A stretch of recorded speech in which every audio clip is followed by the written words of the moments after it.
Assalamualaikum warahmatullahi wabarakatuh. Perkenalkan, nama saya Ariza Fabila Putri dengan NIM 2103030222 dari Program Studi Aquaculture Universitas Samudra pada mata kuliah Teknologi Aquaculture Pesisir dan Laut. Materi yang akan saya jelaskan tentang pen culture. Apa sih itu pen culture?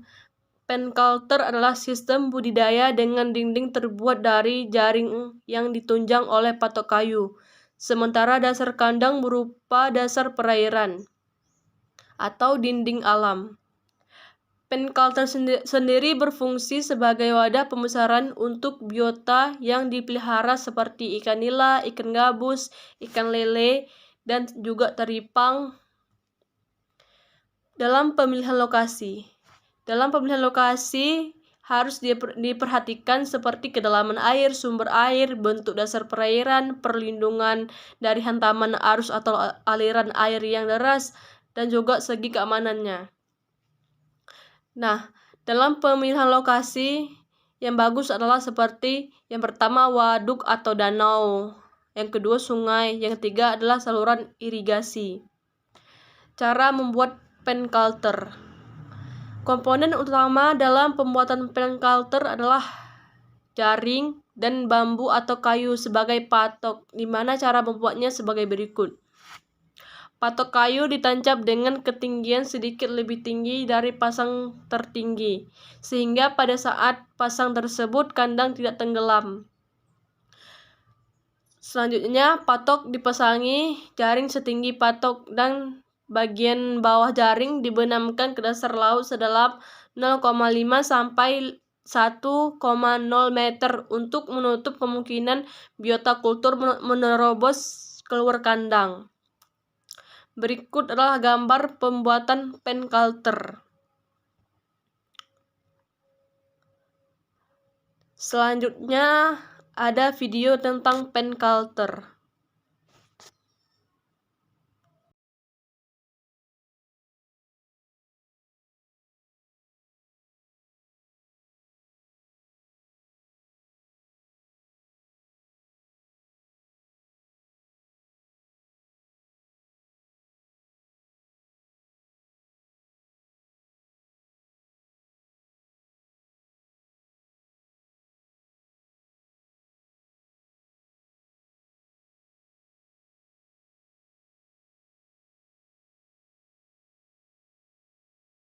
Kualitas air. Ikan dapat hidup dalam pen culture dengan baik pada air yang mempunyai kedalaman 50 sampai 100 cm. Kecerahan yang baik untuk kehidupan ikan di dalam pen culture adalah 25 sampai 40 cm. Pada tingkat kecerahan sebesar itu, jumlah cahaya matahari yang masuk ke perairan cukup untuk proses fotosintesis yang seimbang. pH yang bagus untuk pen culture adalah 5 sampai 7. Berikutnya adalah penebaran benih. Kepadatan penebaran benih secara umum yang berlaku yaitu 10 sampai 30 ekor. Bila ukuran ikan yang ditebarkan lebih besar, maka kepadatan penebarannya dikurangin. Selanjutnya, pemberian pakan.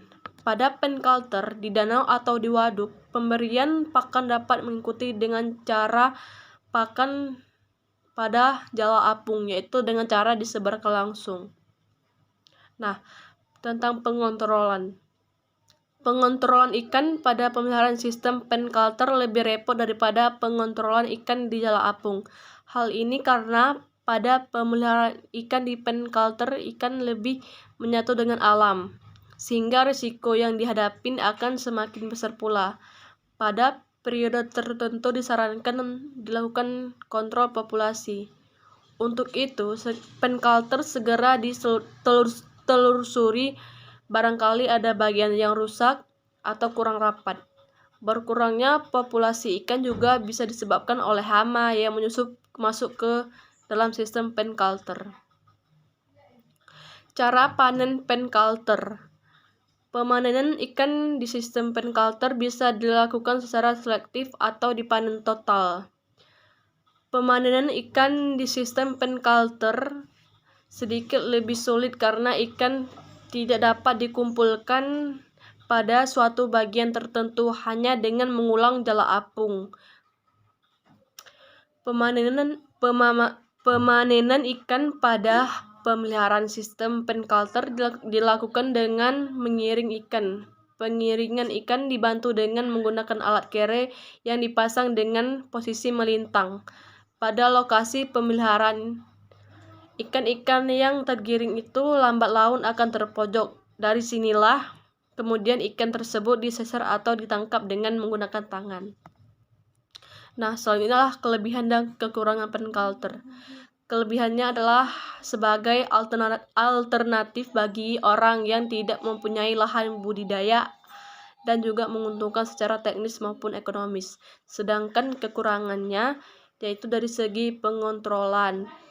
Ikan lebih repot dari keramba jala apung itu karena sistem pen culture lebih menyatu dengan alam perairan umum sehingga resiko yang dapat lebih besar pula. Cukup sekian penjelasan saya. Lebih dan kurang saya mohon maaf. Assalamualaikum warahmatullahi wabarakatuh.